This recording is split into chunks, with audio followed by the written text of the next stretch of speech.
so I'm going to turn it over to Keolu Fox, and we're very happy that you were willing to make the trip to join us in person, and we're looking forward to hearing about your fascinating research. Thank you.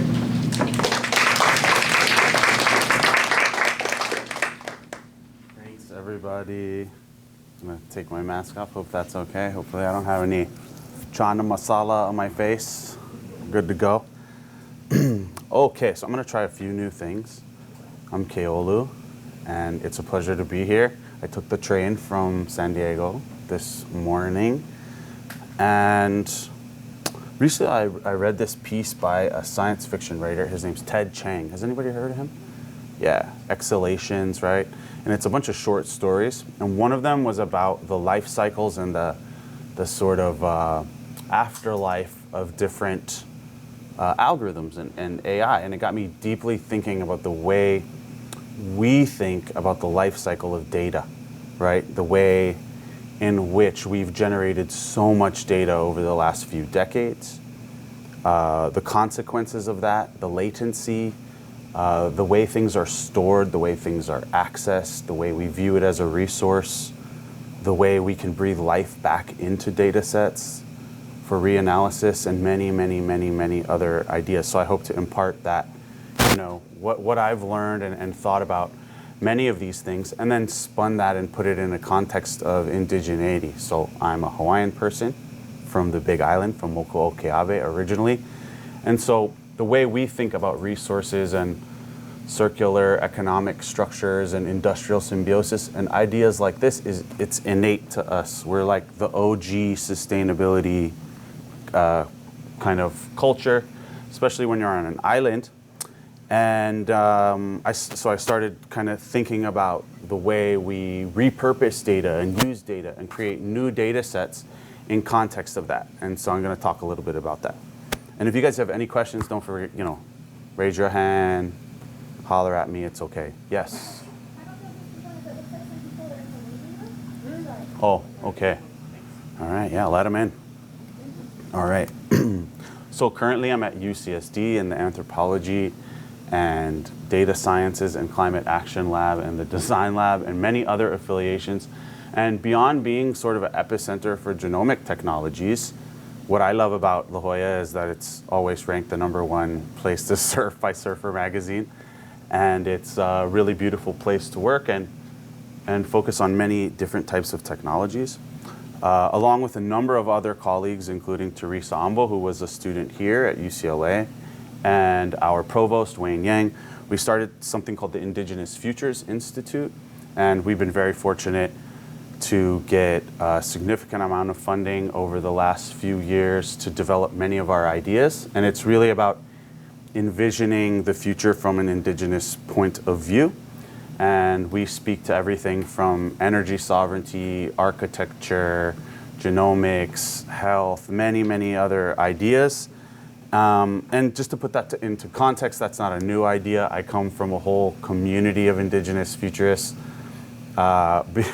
Before Cook arrives, we had a very, very interesting and thriving culture. We had some of the first color newspapers in the world. We had electricity in Iolani Palace well before the White House. Translated all of these books from, like Jules Verne's 20,000 Leagues Under the Sea, from French into Hawaiian well before it was translated into English, and we had 100% literacy rates. So the idea of Indigenous people as relics that you need to dust off, that's not interesting. That's just racist. So I just wanted to bring that into context and say that we come from an illustrious history of Indigenous futurists. I do have some background in anthropology. I started as a student at University of Maryland, where I worked as a little archaeologist with somebody by the name of Mark Leone and another person, Fatima Jackson. And it was an interesting kind of experience for me because I hadn't really thought about historical archaeology. I mean, I think most people's entry point is like Indiana Jones. We're not thinking about this in context of your positionality. We're not thinking about this in context of colonialism. So that was a real huge entry point for my thought process and the way we create and repatriate people's history and empower them using material culture. And I worked at this place, White House, which is where Frederick Douglass may or may not have taught himself to read and write as a young slave. And he's probably one of my most favorite Americans, and they can ban as many books that he's written as they want in Florida and Texas. My kids are going to read those. But it gave me a really profound insight into what it means to abolish things and what it means to really dig into historical archaeology. So from there, I went to the NIH, totally different kind of gear shift, and I worked it on in the National Human Genome Research Institute at CRGGH, and we focused on something called Genome-Wide association studies. I'm sure many of you are familiar with those. This was back in the day, like 2009. So these methods were kind of like the status quo at the time. They weren't as dusty and archaic as they are now. But we worked on some really interesting projects. One of them was with a young doctor who came to us from England by way of Addis Ababa named Fasil Tekola. And I worked on non-filarial elephantiasis from Walaita, Ethiopia. And again, everybody I worked with at that center, Charles Rotimi, Adeyemo Adebowale, all of these guys were just incredible world-class geneticists from Africa. So the idea of positionality and analyzing somebody else's data I had arrived at that idea, but I hadn't thought about it in context of our leadership and what that means, and who's asking the questions and who's creating the hypotheses and what's the impact of your work. But this was a really amazing opportunity, and I watched my mentor, Fasil, published in the New England Journal of Medicine. I just thought that's normal. It's how it is. But it was inspiring and it was amazing. I went to UW where I met Abby and Jason and others, and I worked on way more clinical applications of human genome sequencing technology. So next generation sequencing and kind of creating higher resolution blood types. I focused on ABO, which was such a gift. I hated it at the time because I was like, this is played out. There's nothing to discover here. There's nothing to explore here. And it really taught me how important it is to revisit classics and understand how heredity works and understand how genetics works. So for all the graduate students in the room, if you're going to work on population genetics, you need to know this gene. You have to. It's the status quo. It's the example for so many different things. And what we did, using some really interesting algorithms, is we were able to type people's blood at a higher resolution, which is really important for many different clinical applications. And through the process, I realized that the vast majority of genomes that have been sequenced are from white people, right? And these kind of numbers really still stand up. There's an amazing online tool called the Genome-Wide, or the GWAS Diversity Monitor from Melinda Mills. It's really excellent. But it's a live, up-to-date database of the kind of lack of diversity that exists. Now, we're in California. This is one of the most diverse places in the United States of America, second to Hawaii, where I'm from.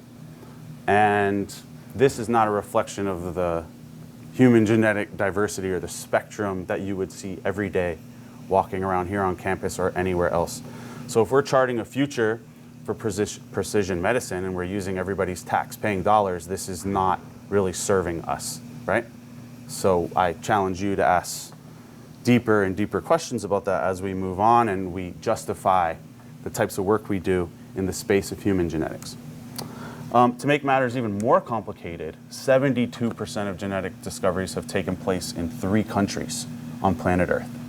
That means that the continent of Africa, where you have the most robust, most diverse communities of people, the most ancient communities of people, you're observing an outsourcing of these people's genealogy to a number of different institutions, including University of California, where I work, right? And that's something that bothers me and something that I want to change. So when we say capacity building, what do we mean? And we'll get to that in a little bit, but I want us to reflect on how this creates a lot of different types of bias in the data that is interpreted and mined and what the consequences of that, even if you have the best intentions. And this also leads to the development of many different just so stories. Put your hand up if you've heard this term before. Okay, cool, yeah, it's one of my favorites. One of my favorite papers from Stephen Jay Gould and Richard Lewontin from 1979. It's a throwback. And the idea is that the vast majority of data that's generated in this field is correlative. There's very little causative data connecting it. There's very little reverse engineering of what these mutations do. If we discover something, we generally create an adaptionist narrative about that data. And that's highly problematic. It's led to a lot of racist and eugenic science. And it's not really based on empirical anything. And I had a mentor of mine tell me 2 genes in the genome, buy me a whiskey, and I'll tell you a story. And that represents a lot of what goes on in PopGen all the time, especially in biological anthropology. Stories that we peddle, like the thrifty gene, for example, and we'll get there in a little bit. So I just wanted to kind of like chart my path as a graduate student, then a postdoc, and now a assistant professor, and how I got there. So initially, I really focused on interacting with different communities, community engagement. I hadn't really thought about governance of data yet. I worked in some of the largest kind of genome sequencing centers in the world at the time, at UW. And my primary focus was on identifying mutational variants and data mining, right? Mining data for a decade. I did it, and I never compared that word that's used to describe that action to mining cobalt, oil, diamonds, any other resource. And I think that's a really important idea, right? Because now I've arrived, and I want all of you to understand that that's a very important position, because data now is the #1 most valuable commodity on planet Earth, surpassing oil in 2018. It is the foundational resource of the largest market cap companies in the world. It used to be OPEC, Mobil, Exxon, etc. It's now Amazon. You get the picture, right? Okay. Then for my postdoc research, yes? I'm getting complaints that people can't hear you or see your slides advancing. We have no idea what to do about the slides not advancing. Oh. But maybe you could at least talk louder. Okay, I'll talk louder. How about that? Can you guys hear me now on the chat? Okay, sorry about that. Apologize. Okay. So for the postdoc, though, I focused majority on, Yeah, no worries.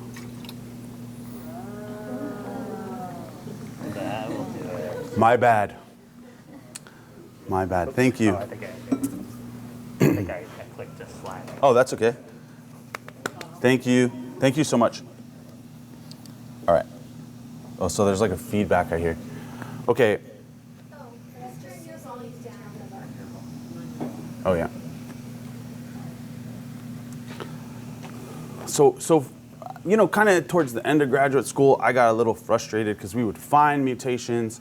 We would use heuristics on heuristics to impute and infer and base it on, you know, conservation scores and polyphen2, and then CAD came, and all these algorithms that we used to assign a function to something, but they were all best guesses.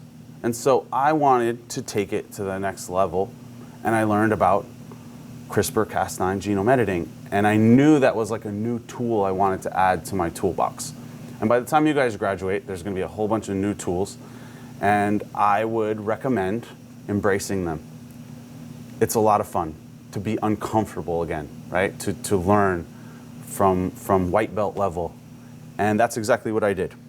And I worked with Alexis Comore and Allison Moutry at UCSD in pediatrics in the Department of Chemistry. I hated chemistry. I think I got an F in chemistry in undergrad, but it was a lot of fun, and I learned a lot.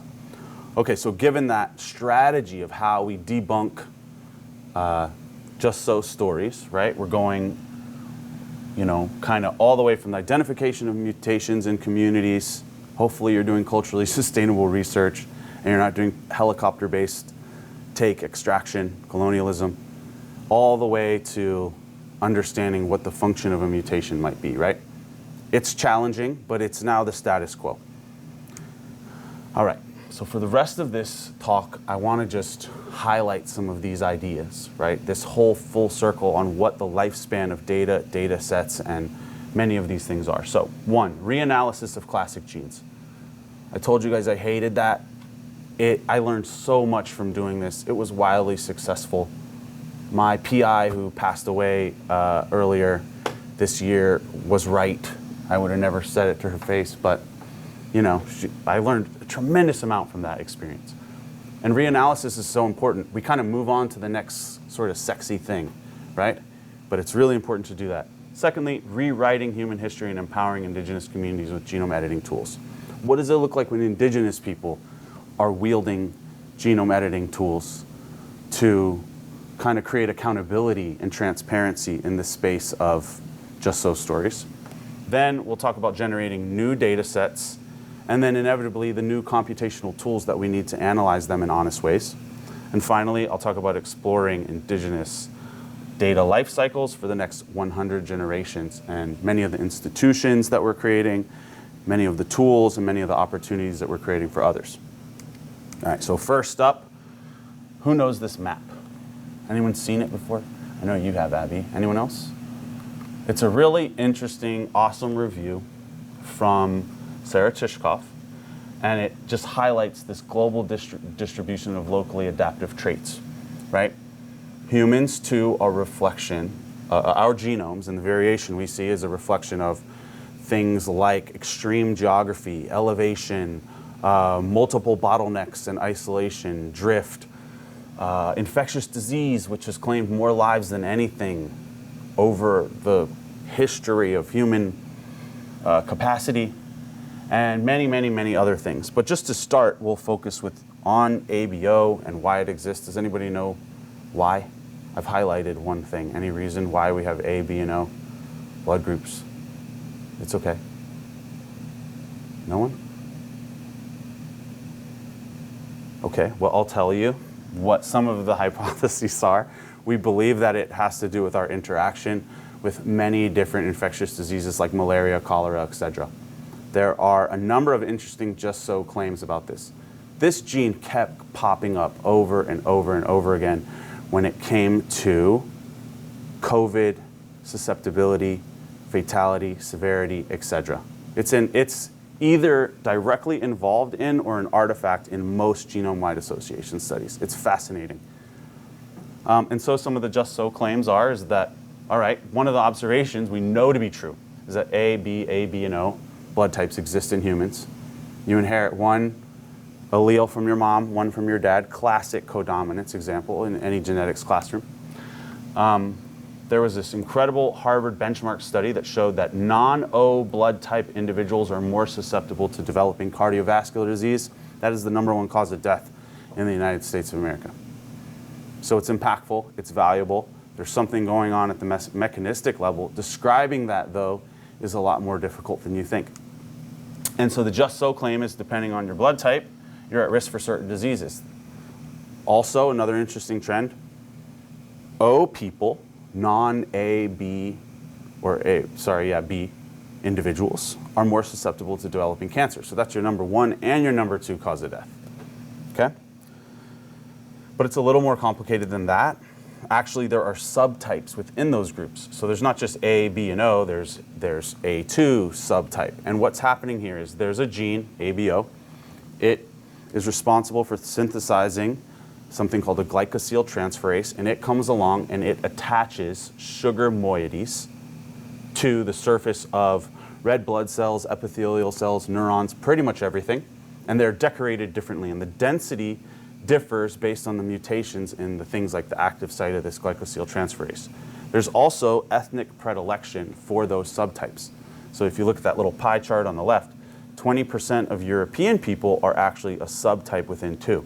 Now this is really interesting for organ transplants, because if you can trick the immune system into thinking that, well, there's less of this sugar moiety on the surface of something, you can expand the window of potentially transplantable organs. It's very, very, very useful to know what the subtypes are and to connect them to their susceptibility to disease long term. So some of the questions, and one of the questions that I was attempting to answer was, can we characterize ABO blood groups at the subtype level using next generation sequencing? And you sure can. And this is a very basic cartoon of the way I developed the algorithm to do this. So first, you would look to see if it's the O blood type. Well, how does that happen? Well, you have a deletion somewhere upstream, so the variation that's after it doesn't even matter, right? Principally, that's the most important component that you would want to learn about. Second, what's the difference between the active sites between A and B? If you give somebody that's A, B blood, or vice versa, not good, right? And then finally, we kind of add on to this many of the different mutations that occur to add different levels of complexity. So I'm just trying to show you the basic ways that we might create like a if-else scenario using something like Python or R, or whatever your favorite scripting language is, to go about this in a roundabout way. And then asking, can I do this in a sort of, can I train an algorithm to do this if I have both genotype and phenotype data? So if I have serology testing from a bunch of patients and their genome, I can train an algorithm to do this, and then I can essentially, if I have the sequence data for the locations I need, I can do this with any available type of sequence. Many of you have probably heard of supervised and unsupervised or training algorithms using this way, and we often call it machine learning. So we were doing this well before it was cool with all types of genomic data, trying to see what the accuracy of this, and we achieved a very high level of accuracy back in 2016 to do this. We can also look and see how complex many of these haplotype structures are. The vast majority of this in the past didn't really look at the sequence data. For example, someone like Luca Cavalli-Sforza, very classic population geneticist, they would look at agglutination rates, but they weren't looking at the high resolution sequence data. So we were able to identify many, many new haplotypes and subtypes, each of a string of 85 different variants. And we represent them often using phylogenetic trees and relationships. This is one of those ways here, and you can see the difference between that A1 and A2 mutation that I described earlier is one mutation away. The total complexity within a data set of around 6,400 people, half of which who were of African ancestry for the first time, we're discovering new haplotypes because, again, 96% of data that was generated was in Western European ancestry. We also noticed that diversity can accumulate a lot faster on loss of function haplotypes. Those are haplotypes that don't work anymore, so there's no consequence to accumulating mutations. Finally, I was able to discover a totally new form of O, which was a copy number variant or a complete deletion of multiple parts of the gene that had never been seen before, mostly because nobody ever looked in Nigerian and Kenyan populations of people. Okay, so it pays to revisit classics. But could we take this same approach with publicly available data?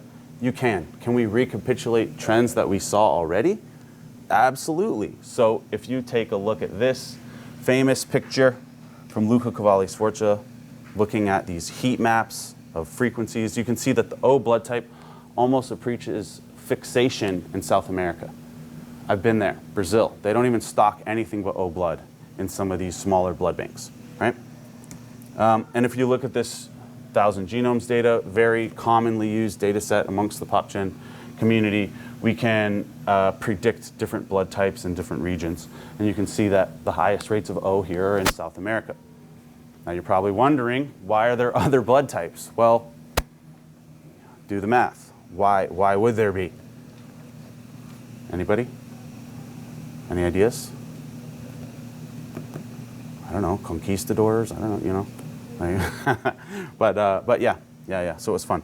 We also took this same approach and we wanted to ask questions about ancient hominid populations. And this is work that I published with Fernando Villanea and Emilia Huerta Sanchez, where we predict the blood types of Neanderthals, Denisovans, and other archaic genome assemblies. Not only that, we were able to determine that there was introgression of haplotypes from these ancient individuals into modern populations. So you can check that paper out. It came out, I believe, last year. All right, so now let's move on to rewriting human history with genome editing tools. So let's take another example here. There was the identification of a mutation in a gene called CREBRF, first identified in Samoa. Looks like it protects against type 2 diabetes and predisposes to obesity. Very interesting. Very medically actionable, right? If you're big pharma, you're like drooling. So what do we learn about this? Well, the observation is that the variation in this gene is found in individuals who are obese. That's something we can say from the data. Now the finding, their words, not mine, is that this was a thrifty point mutation in this gene that predisposes to obesity, yet protects against type 2 diabetes. So you see that investigators in some of the best journals in the world are invoking James Neal's thrifty gene from 1950 something, and they don't have the causative data to back that up. So we jumped at the opportunity and said, this is, when they say that there's a selective force that maintained this thrifty allele in Polynesia is related to scarcity of calories during our Austronesian diaspora, that's not fair, because we know we're the greatest sailing community in history. So we wanted to take this to task and do it in an honest way. Meanwhile, the media is just blowing it up. This is the gene that may benefit sumo giants, and how this obesity gene helped us conquer the Pacific. Like, we were not catching fish? Were we not using land-finding birds and the celestial sphere at night and all these other complex forms of science that you would just negate by saying that's a little bit more complicated than that, right?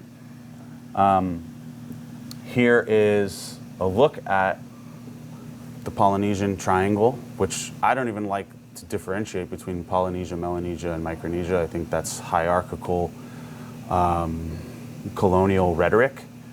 But it is the largest ocean on planet Earth, and it is quite complex. But many of these communities use really high resolution scientific methods to find some of the most remote places in the world. And the thrifty gene had nothing to do with that. However, we have some of the highest rates of obesity around the world. So there's this strange correlation with our susceptibility to obesity, but the connection and the relationship to what this gene does wasn't really hashed out. In the paper, they say that the gene lives here at this position on chromosome 6, and it has this specific mutation. It's a protein change, right? This is something that is very interesting to us because that's something that we can reverse engineer in a cell line or in a mouse. And this is just some of their odds ratio data supporting that. One thing we noticed, though, looking through other databases, is that this mutation is only found in the Pacific. It's not found in other populations of people. So it's very interesting because what it does, we still don't know. But we can actually characterize the effects of it using specific types of technology. And one of those is called base editing. And so what my postdoc advisor did is she took CRISPR-Cas9, they catalytically inactivated it and created something called dead Cas9, and they created a very precise way to attach a chemical linker to it so it can dock at a location if you give it the right longitude and latitude coordinates, i.e. the sgRNA, or the sort of 20 to 22 unique base pairs it needs to find the location. And then it will damage a nucleotide, and then that damaged nucleotide will be repaired into, by the polymerase, the nucleotide that you want to investigate. So you can actually introduce mutations in cell lines for very cheap. Does that make sense? Right? Okay. So that's exactly what we did. We went in, we introduced this mutation in that exact location in chromosome 6, just like we said. We did this for very cheap as well. And And we had a really nice success rate. And then you can begin to start thinking about reverse engineering many of these just so stories, and that's exactly what we did. We can ask real detailed questions about, is CRE-BRF a thrifty gene? You know, can we test this cell line, this new isogenic cell line that we've created for insulin sensitivity, inflammation, metabolomics, and really dig into the actual physiology of what's going on here? Beyond that, we might be able to think about therapeutic interventions and entry points after that as well. So the last one, just because Abby's here and I have some really exciting new data about this, is that we've done the same thing with high elevation adaptation in HEK293 embryonic stem cells in a gene called EPAS1, where high elevation mutations have been discovered. And these are just Sanger sequencing chromatographs of a very kind of famous single nucleotide variant that we introduced using the exact same method. And that's what you can see here. This paper isn't out yet, but it's coming soon. This is a protein change in the 194th amino acid. And because it's the status quo, to confirm this, you have to use different sequencing methods to see if one, are you getting one mutation, or do you have you introduced both mutations on both copies of the gene, and so on. So we're just happy that we were able to do that as well. And then finally, this is work from a collaborator looking at protein expression levels. And you can see that here, that we actually have, for this HIF, 2A protein levels are elevated in hypoxia and in the presence of this in our isogenic cell line. So we can do this for many different stories. We can do this for new mutations that we discover as well. Okay, so now new data sets are expensive, right? Generating new sequence data costs a lot of money. And new tools for analyzing in populations that you haven't sequenced in yet are quite complicated. Who knows what the ethnicity of our genome reference in which we compare every other genome to is? Anyone? It's a theme today. Actually, it's more complicated than that, but it's not a Hawaiian person. It's certainly not a Polynesian person. It's actually kind of cobbled together. I think it's 12 people from Buffalo, New York. Yeah. Oddly. Yeah. Or 7. Mostly Craig Venter. But that means that in order to identify a lot of mutations that might be population specific or rare, it's a lot harder when you have to compare them. And I'm just talking about single nucleotide mutations. I've not talked about other more complex forms of variation that exist. So moving towards creating population-specific genome references is really important too. That's important work, that's hard work. There are a lot of really capable people that are working on that, including our laboratory. I'm not going to talk about that today because it's kind of, it's necessary, but it's boring, okay? So just wanted to say that. But revisiting Polynesia, where we've had a lot of success working with our communities and our populations, we wanted to think about many things. And one of the reasons I got into genetics was because I knew that one day we would be able to use high-resolution genomic information to refine our estimates of the Polynesian diaspora, of our diaspora into Oceania, and understand which islands were populated first and in what sort of routes, and revisiting those ideas. And I realized that many people have speculated on this, right? And they've put in different time estimates, but where did they actually come from and who's responsible for this, right? You have a lot of archaeologists speculating, UCLA's own Jared Diamond, whether you like him or not. You have geneticists that have speculated on this on some level using mitochondrial data, but not nuclear data. You have applied mathematicians that have looked into this using all types of complex simulation theories, actually as early as 1970s, really cool stuff that kind of got buried in history. And then you have linguistic analyses and looking at the Austronesian expansion that way. Now for our anthropology crowd, this is, basic stuff, right? You should take the cross-section of multiple lines of evidence.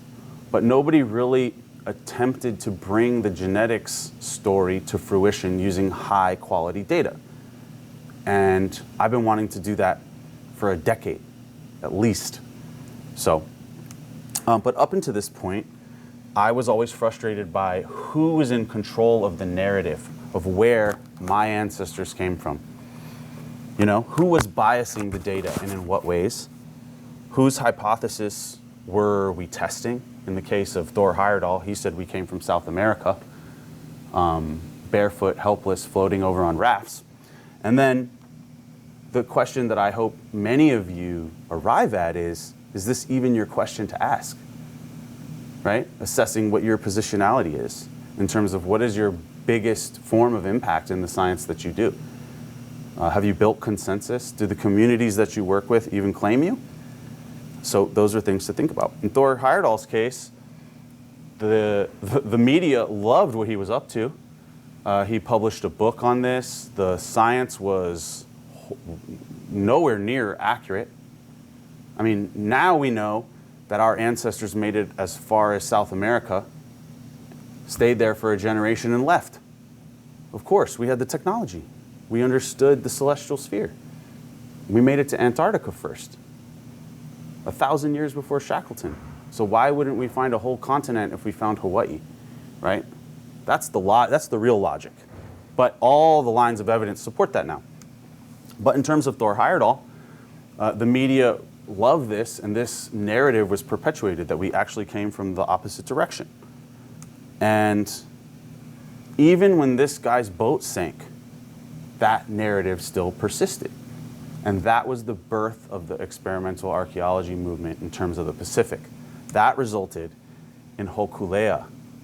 That resulted in the Hawaiian Renaissance. That resulted in our community creating this incredible boat, a dream that Herb Kane had, and sailing it from Hawaii to Tahiti. And this is their arrival in 1976, right? This is like at a time where it was illegal to speak Hawaiian in Hawaii, where you had to dance hula in secret, right? That's what happened here. This was the kind of rehabilitation of our culture when it was on life support. So of course it made me happy when we get to publish this paper on the paths and timing of the people in Polynesia in Nature, and you get to see our beautiful languages used to describe the populations, and we get to make sure that it's consistent with what a lot of our community members thought. And when we published the paper, it wasn't like our community was upset about it because we had already ran it past people and built consensus. They were proud. So, really proud of that one. However, that doesn't prevent the media from getting it wrong. And they said, no one could have predicted DNA offers surprises on how Polynesia was settled. Despite everything we do, this is the headline in Science. And this is an honest, pretty good journalist. Look at the choice of the picture as well. Relicking. We invented the catamaran. That's the same exact intellectual property that's used for America's Cup every year. You could have used a picture of that with carbon fiber and, you know, and how, right? Do you get what I'm saying? Yeah. So if you don't like the way people narrativize your work, write it yourself. And I got the opportunity to do that in Scientific American. And that's actually a picture of the voyaging community in my community, right? The one that children in my community learn to sail on the Big Island. Yeah, so pretty proud of that one. But when you're working with new communities that haven't been sequenced before, you also need to think about methods that where you know sequencing isn't as expensive. So we worked together with Variant Bio, a company that's based in Seattle, to perform something called mid-pass whole genome sequencing to enable these new studies. And what we found out is that there is a lower level of coverage you can achieve to sequence genomes at a much cheaper rate and still get a really good level of variant calling, okay?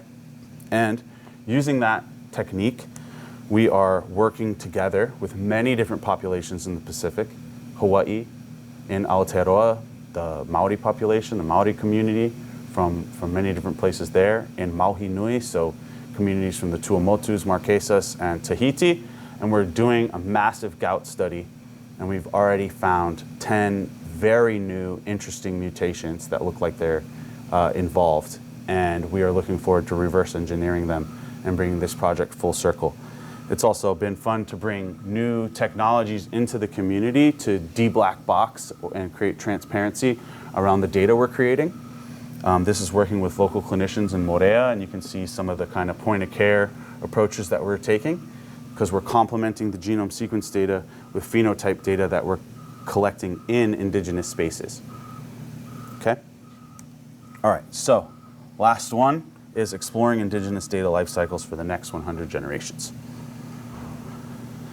So that brings us to a really important question, and that is, why is data sovereignty important? And I talked about this a little bit at the beginning of this talk, and it's because data is the world's most valuable resource. Again, once you start thinking about data as a resource, it changes the way you think about power and equity and relationships and governance and access and protecting data and who's in charge and what is capacity building.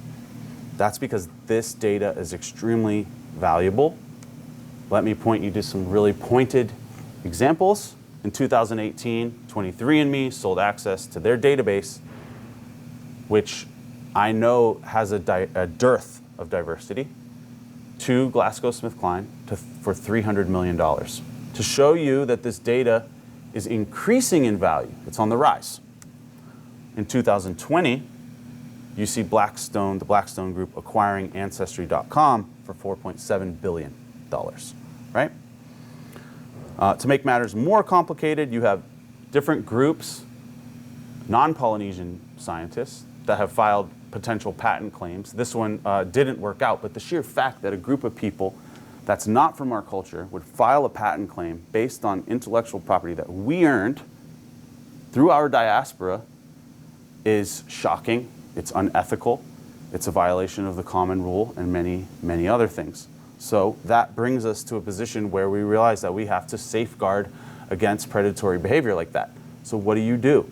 If you're in my position and you know how to make tools, you start making tools. And so that's what the future of data sovereignty for indigenous communities looks like. For us, it starts with sovereignty and research regulation, community engagement, dissemination, and many other things. And we kind of put out this paper, this playbook. It gets referenced so much, but nobody actually changes their behavior. It's like window dressing. It's like you can reference this paper, but you don't have to do the things that we asked you to do. You just continue with business as usual parachute science, which is disappointing. But at the same time, it inspired us to take it a few steps further. One, you inevitably begin to start thinking about the vertical integration of technologies. Look no further than Henry Ford and the creation of the Model T and the assembly line, the vertical integration. This gentleman went to the lengths of purchasing plantations in the Amazon to process rubber. Everything was in his vertical control. Every ball bearing, every stitch of leather for the chairs, everything that came off of that assembly line. And what that allowed them to do is standardize their process, revolutionize transportation, but make a lot of money in the process and be in complete control. Somebody else who's doing this, from one Amazon to the other. Amazon.com, that is their whole philosophy. They are in vertical control of your data when you participate on Amazon Web Services, the cloud. This lecture will be uploaded to a cloud somewhere, and that data is worth money in some capacity, in some direction, inevitably. And they know that, and they're willing to send a giant truck to your location with servers on the truck and collect that information. So knowing that all of these things are going on in this space, with the help of the MacArthur Foundation and many other funders, we started Native Biodata Consortia, the first genome sequencing center and biobank on a reservation in U.S. history. It's been wildly successful.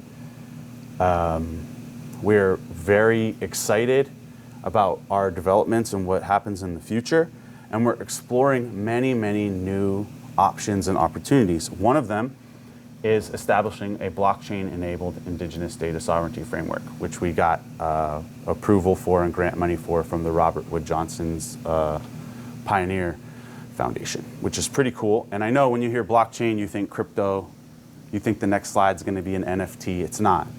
We're thinking about the connective tissue and the potential for consensus building. This allows us to have vertical control of our data. It creates transparency. We know what the inventory is, and so do our partners. That's not the case in ancient genomics. That's not the case in any genome sequencing establishment other than this. And we're very excited to show everyone how that looks. Secondly, we're exploring opportunities for federated learning, which dovetails and fits in really nicely as a form of machine learning within the Indigenous data sovereignty space. And we're working with Hugging Face AI, which is a really cool new company. We realize that sometimes the NIH isn't going to support a lot of our projects because it's sort of a conflict of interest for them. So we have to go in other directions. And being an agile, smaller organization allows us to innovate at a scale that they can't. And this is one of the ways we're doing that, and we're exploring how this works. So federated learning, for those who don't know, is collaborative machine learning without centralized training data. And because a lot of our communities are really underrepresented in these spaces, it could lead to a lot of limited accuracy of the way many of these algorithms work, right? So we are hoping that federated learning can facilitate secure community consented data sharing. And this is a new paper that's coming out in Nature Machine Intelligence, I think later this year. And I'd be happy to share that with you guys, with myself and Crystal Tosi and others. We realized that training the next generation of scientists, data scientists, is essential. And so we started in Digidata. This is our second year of doing this. It's been really successful. Actually, the first person who taught me how to code in R is Abby. Yeah, in Mike's lab. It was like the day before research reports. Yeah. So we've come a long way, right? And if I can do it, the next generation of students can definitely do it. Been wildly successful. The New York Times has covered our work. It's a true blessing. We've also thought about benefit sharing as a model, as something that's empowering for communities and disruptive at the same time. And benefit sharing is a really interesting idea. So if that EPAS1 mutation leads to the development of the next Viagra and it's a blockbuster drug, what's going to happen? Who's in charge of the IP? Who gets access to the drugs? Are they going to get percentages of the royalties? How would you know which community members actually had the mutation in the first place?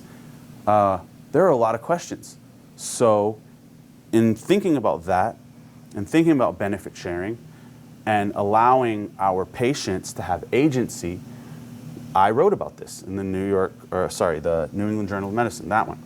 And I criticized the All of Us project because it looks like a project that we are all funding here with our taxpayers' dollars, and there's no protection and agency for our communities who are providing their information.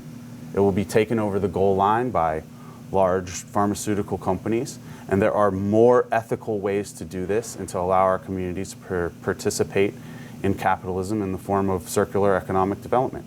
And that's why we started Variant Bio, which this whole company is founded on this. The whole idea is benefit sharing. 4% of our proceeds for any drug that we develop go back to the community. And we'll be announcing at the Illumina Genomics Forum next week that the drugs we develop go to the communities for free. Very proud of that. If this company goes public, I'm buying back all the land. All of it. I'm joking, but not really. But honestly, this is a completely disruptive pattern in big pharma. If you look at the upside of the way many different drugs are going to be developed. Is it perfect? No. But is it more equitable than status quo? Definitely. In the end, there is no substitute for grassroots research or democratizing technology. These are foundational for everything that we do. And finally, selfless plug, I started working with the Footprint Coalition and Robert Downey Jr., one of your LA residents, and we are giving out FAST grants between $5,000 to $10,000 for projects that focus on Indigenous futurism and climate resilience. And we have a number of different sponsors. I've grown this little venture capital portfolio into something I'm really proud of, and I just wanted to show you a few of the projects that we're funding. If you know anyone that's focused on Indigenous futurism and climate resilience, I believe on October 1st, we'll be doing our kind of next cycle of grants. So, one of them is this gentleman, Michael Martinez. He's looking at using synthetic biology to remediate mine trailings in Alaska, where he's from. He's Yupik. Pretty cool project. This is one of my best friends, Cliff Capono, who's characterizing reef resilience using microbiome sequencing and many other things in Honolulu in Hawaii. That's our local surf spot. My friend Lydia is thinking about quantifying soil microbiome data for a lot of different places, including those where they're storing nuclear waste in Navajo Nation. This is a friend of mine, Bill, who is thinking about integrating a lot of new microfluidics and fishery techniques for oysters in Fiji. He's a really cool dude. Another one of my friends, Josiah from Hawaii, is building, it's like the solar version of the Anarchist Cookbook is the way he described it. Kind of cool project. My friend's Mililani is a documentary maker, and she's focusing on nuclear testing in French Polynesia, where we're working on a cancer-related genomics project. And then this one is here is my friend Kilma. He's a pilot, and he's focusing on using AI to explore indigenous spaces. And these are just, augmented reality.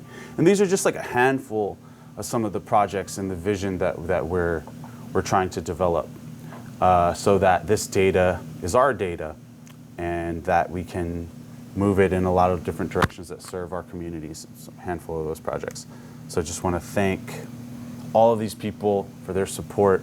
It's tremendous. None of this happens, alone in a silo. And I will take your questions. Thank you.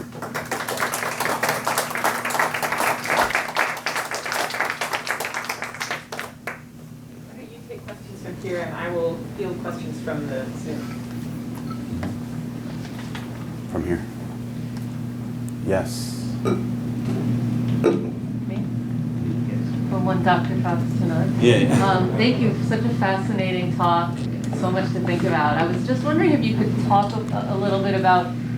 I was just wondering about how you scale some of this data ownership and sovereignty and shared proceeds when if there were some sort of, say,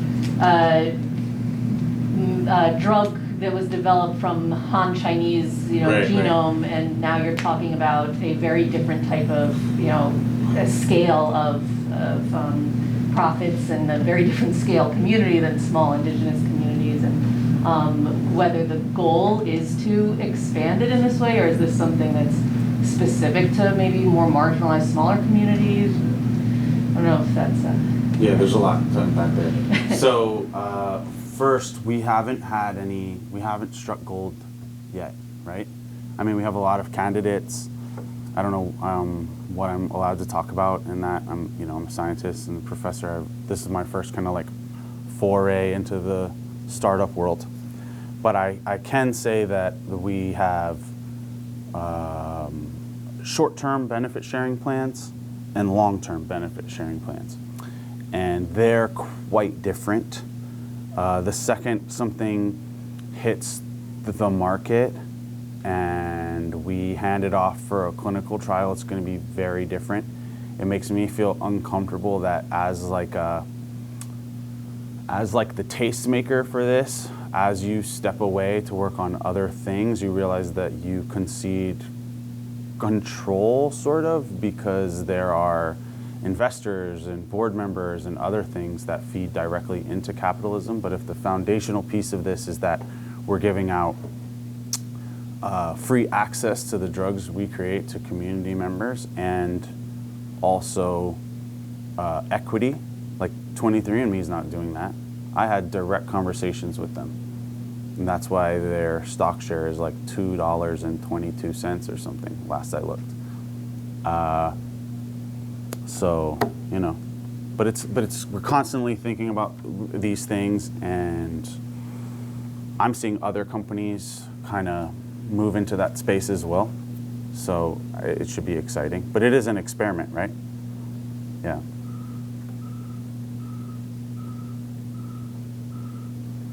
I was wondering if you could tell us a little bit about the decision-making processes with the communities that you work with, and specifically I'm interested in how you deal with sort of diversity of opinions within local communities. It's a great question. It's obviously, so you mean like respect to the projects we build, or respect to the companies and institutions we're creating? I guess both. Okay. I mean, I was wondering mostly about the first study that you showed, or the study that you showed about the genetic data that you collected from all these different Polynesian populations. Okay. And I'm not sure if that data Yeah. also later fed into your companies. Yeah, so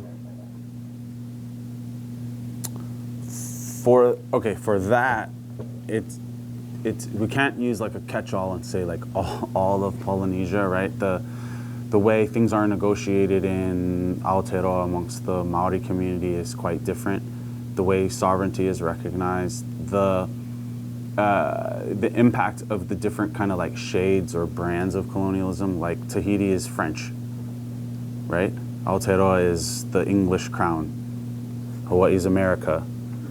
Rapa Nui is Ecuador, right? You get the picture. So things, or Chile, I think they're Chile. They're none of that shit. But the point is that it's complicated brokering those individual relationships. We, you know, as in terms of being like the point person for certain projects, I'm comfortable with all of the collaborations. It's incredible to go to those places, but in the end of the day, people want control of their data, and they want the final say-so on pretty much everything. And the way they build consensus internally is different, right? And I hope that's helpful. But I could talk to you about that for hours, you know? Yeah. But it's easier, I'll say this, to do that in a startup space than it is to do that with the NIH or NSF, who, yeah, much easier. Yeah. In a good way. Yeah. Anybody?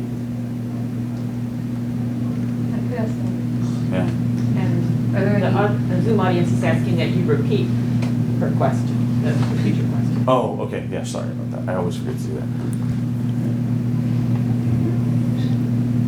Go ahead, yeah, ask a question and then he'll repeat it because he has a mic on. Got it. I was wondering if you could talk maybe more about the reverse engineering that you were doing. Sounded very interesting, like how like because there's a sort of lack of embodiment, right, where you're taking a gene out of a person. You know, the gene is embedded within a cell, within an organ system, within a person, within their life experience and their intergenerational history and their family and their community, et cetera, right, in their larger environment. And so then you isolate it within a cell line, Right. Within a laboratory where you lack the context, biological context that it came from, and how do you interpret gene expression when gene expression itself is regulated by the environment? Right. Great question. So notice that I only showed you the ones that worked, right? So yeah. So we have had. Oh, sorry. Sorry. Yeah. That's a complicated question. It's a lot to basically speaking to the efficacy of genome editing cell lines and the limitations of it. I'll say that we've had a lot. We tried this a lot with Neanderthal and Denisovan specific mutations initially, and you're going to see a lot of those things hit the sort of, you know, market of ideas. Pablo and those guys just had a paper on that. Alison Moutry had that famous Nova 1 paper in Science. And I hope that things can go in a lot of different directions. I'm hoping that people really focus, in that space, I'm hoping people focus on the immune system a bit more. Speculating on the brain from a cerebral organoid is like almost unfair, I would say. But I hope that things go in a different direction. With respect to the EPAS-1 stuff, that is like so well characterized by others, including Abby and many, many other groups, that was like an easy, low-hanging fruit. Same thing with the CREBRF story, because we just had to show that it wasn't just this one thing. If we added a few more layers to it, it becomes more complex.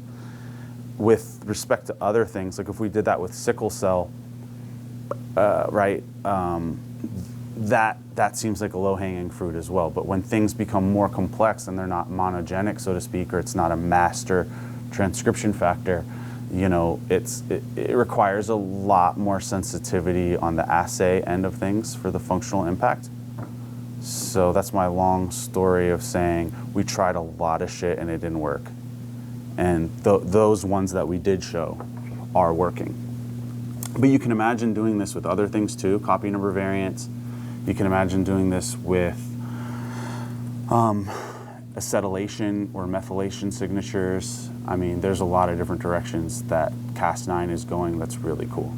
So, yes. So kind of to Molly's point though, are you thinking about cell lines that are not, you know, HeLa, HEC293, or whatever, that are actually, you know, a Polynesian cell line, and perhaps how the community would feel, because that's even more potentially, I mean, that's a different set of potentially things to think about beyond a genome sequence, but now it's, you know, another level. So then you have that, all the rest of it outside of that gene that could influence expression. Yeah, that, so Abby is asking, could we take like the sort of reverse approach and take the actual tissue from someone and then grow it into a cell line and maybe knock in a different mutation in the place of the potentially putative causative one, so it's like the sort of like reverse the jujitsu of that or whatever.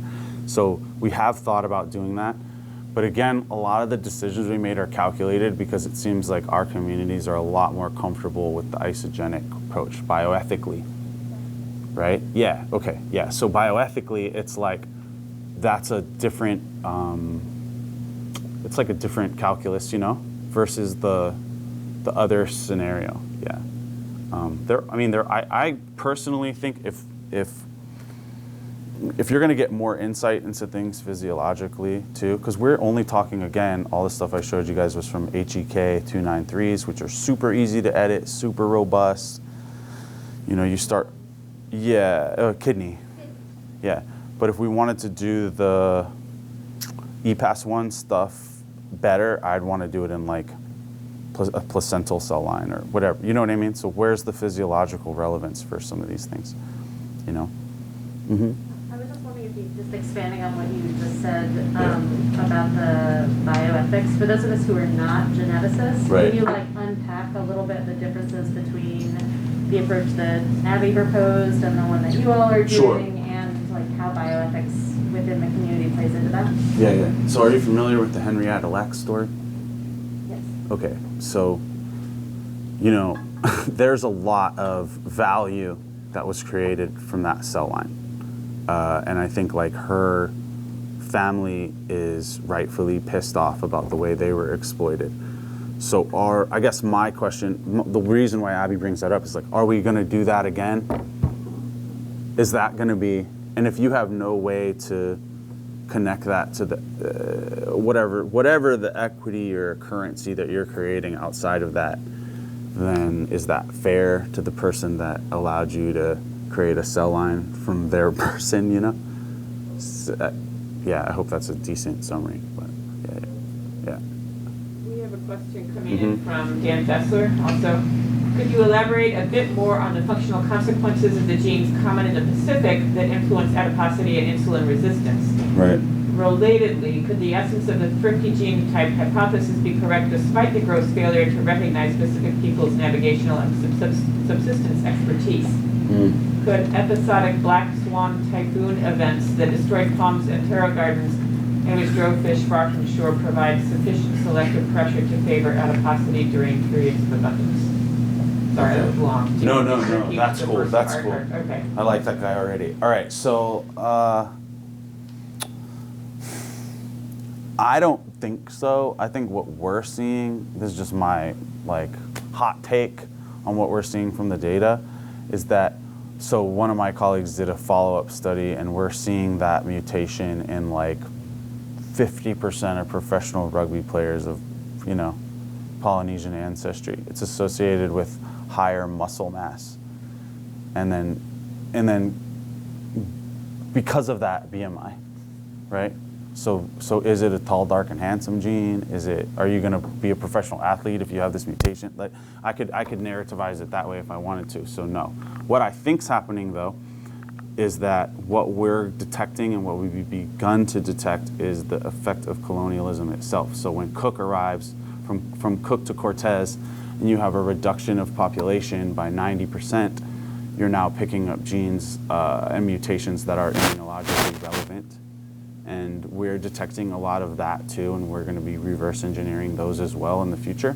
And I think that's a more interesting, empowering story of survival for our people. And I can't wait to publish that in the biggest journal and that'll take it. And then go to, you know, and with the complete support of our communities around that narrative, which we've already, you know, been drumming up support within our community. And I think that's a totally different series of questions and that have medically relevant impact on the back end of that, because that has to do with how we attenuate inflammation today. So, yeah, stoked on that. Yeah. Do you have, are you thinking about, or do you already have in place programs? I'm thinking about some of the slides you showed about the collections that you've done recently in the wider Polynesian space, where you have genotype, phenotype, and you were talking about how communities are getting, you know, involved. And so, do you have community members that are part of that sort of recruitment process, and then also, what about younger community members that are maybe in high school or college, and like sort of gateways for them into science, whatever science that is, whether it be genomics or chemistry. I don't know. I mean, perhaps could be broad. Yeah. So Professor Abby is asking about our kind of our community engagement strategies. Who's involved in individual projects, and are we thinking about the next generation of people from those communities? And I would say yes to all of those things. In fact, if you visit the Variant Bio website, there's all kinds of interviews, different blogs, all types of things on all of our engagement processes, the organizations we're working with.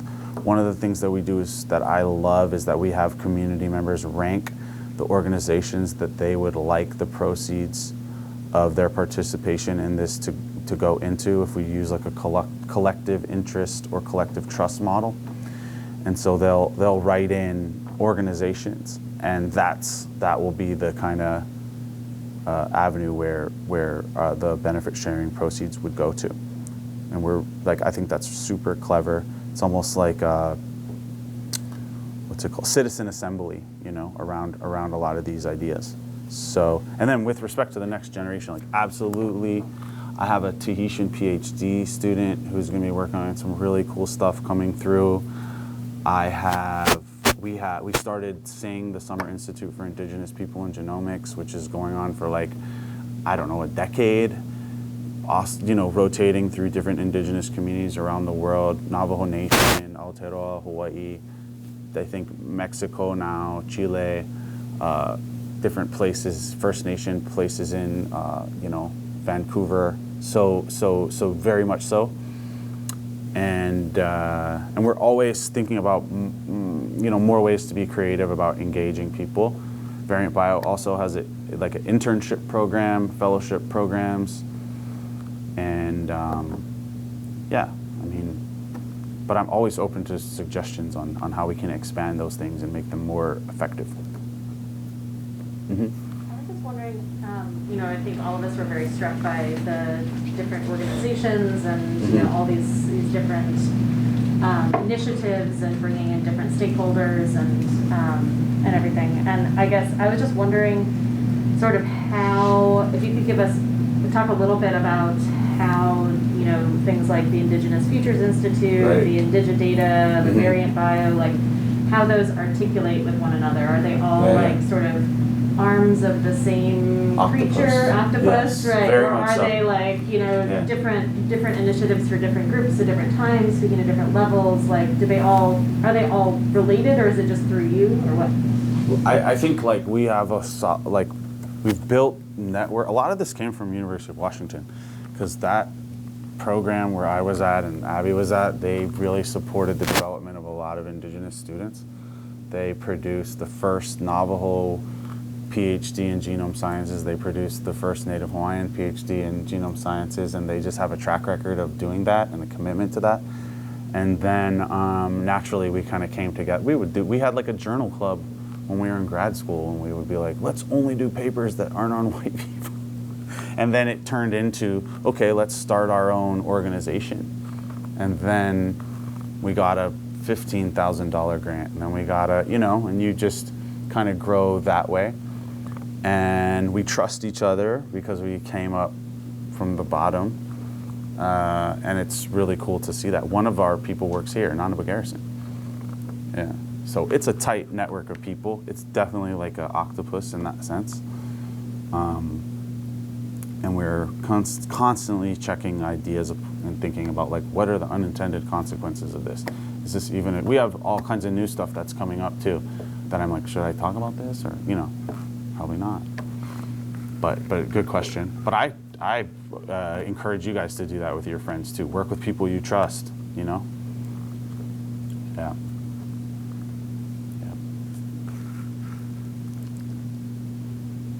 Any more? Oh, yeah, sure. I was wondering if you could talk a little bit about dynamic consent. Oh, yeah, sure. So like updating consent to participate in research and how that works, especially when we look at a future where, you know, if you want to figure out the function of a piece of mRNA or a function of a protein, you're going to be doing millions of different kinds of simulations to figure out what kind of biological function something has. So how do you, I know that this is all cutting edge stuff, but is there at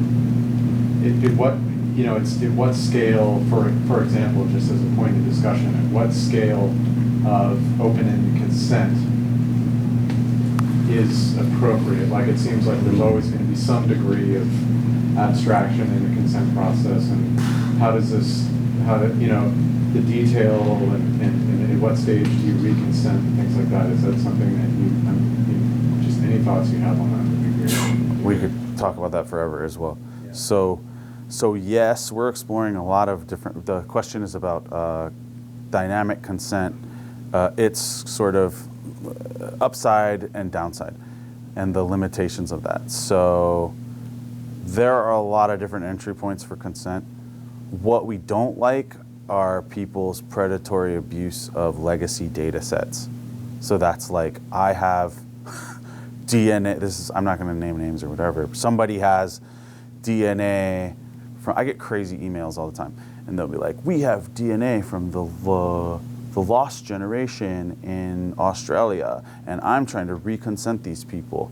You know, that's like some Carlton Gadjasek stuff. Like, that's really just off base, inappropriate, strange. Or someone will say, we have DNA from Navajo Nation that shouldn't be here, and it's moratorium, or things like that. Like, so those are like super gnarly situations that we're not interfacing with, we're not dealing with. Then you have what's the status quo for consent? Have you ever looked at the all of us consent form or something like that? Like it's easy to improve on something like that, right? What I'm saying is it's not binary, it's so contextual. So what we're trying to do with our dynamic consent portal, and we have put in a lot of, way more money into this than we should have, which makes me uncomfortable.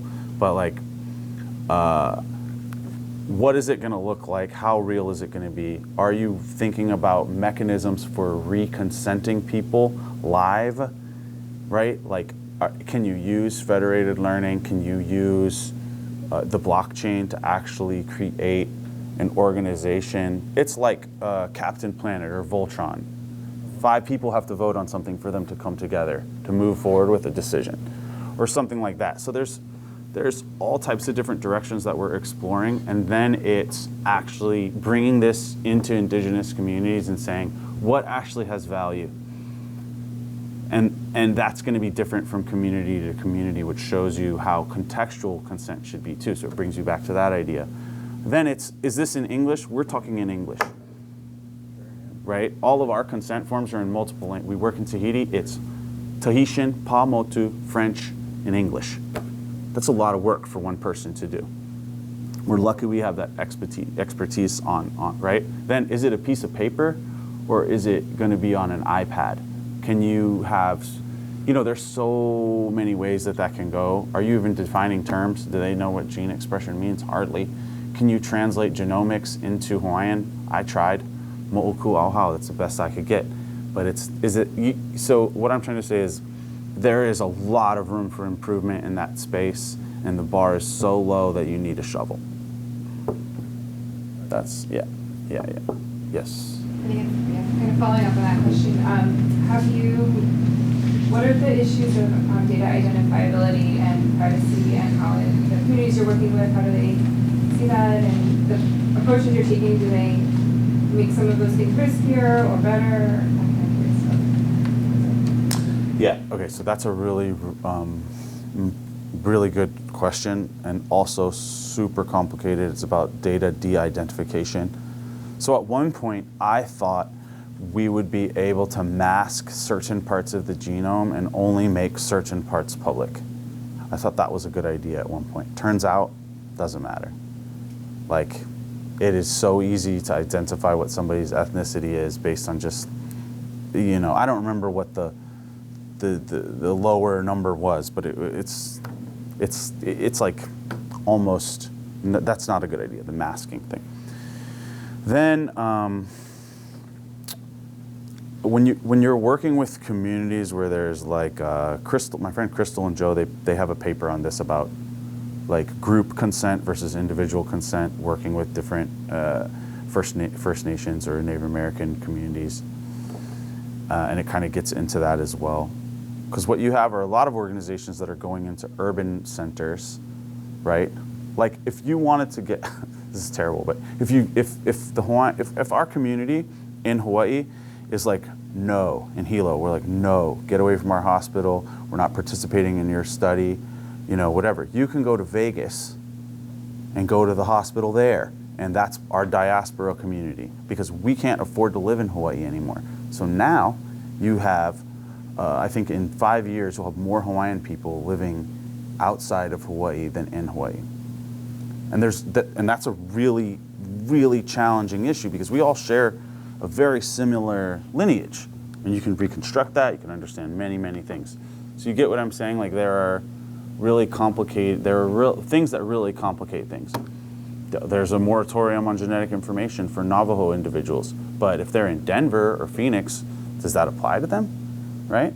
So these things are extremely complicated. I'm not the best person in the world on some of those issues. I mean, I'm familiar, but yeah, again, we can improve on what's going on right now, for sure. Mm-hmm. I think we have time for one more question.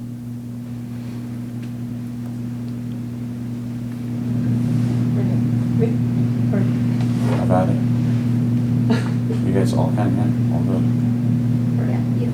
Renee. Okay. I was wondering, a slightly different topic, if you could maybe tell us a little bit about how the genetic data on the Polynesian expansion told a different story than what was previously known based on the statistics and archaeological data. Yeah, I just think it's higher resolution in the actual relationships between individual islands or atolls in an archipelago. I don't know if I'm allowed to talk about some of our new data, but I think what we're seeing is quite different. We always like historically romanticize things and center our cultures, right? So if you're Tahitian, you're going to be like, we're the heart of Polynesia, and everybody comes from Raiatea, and and that's serving your lineage and your genealogy in a certain way. And if you're Samoan, you probably say the same thing. And to answer your question, I kind of had this dream of being able to because people in Hawaii always say, oh, first canoe, like we're first canoe.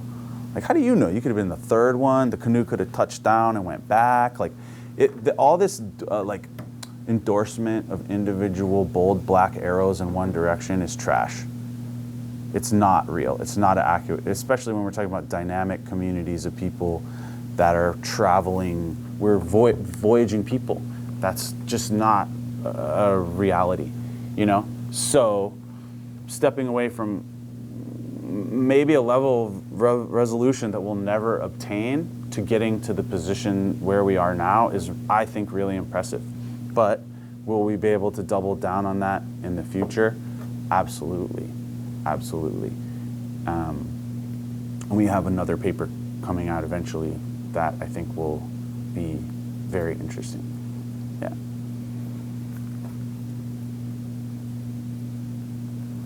Anyone else? Okay, well, thank you. Yeah, thank you. And feel free to stick around for coffee if you have some more questions.